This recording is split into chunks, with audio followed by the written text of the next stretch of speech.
अज्ञान अंधश्रद्धा दूर करण्यासाठी लोक प्रज्ञानाचे लंका अंगी काढले. मी ज्या गावी जायचो ते गाव स्वच्छ करायचो. मला स्वच्छतेची खूप आवड होती.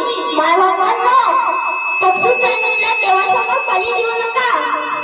एक वेळी जेवणाच्या ताट विकून मुला मुलींना शिक्षण द्या. भुकेलेल्यांना जेवण द्या. तहानलेल्यांना पाणी द्या. उघड्या व नवऱ्या लोकांना वस्त्र द्या. गरिबांना शिक्षण द्या. विज्ञान ही खूप मोठी घटना आहे. हेच मागणी आहे मला तुम्हापाशी.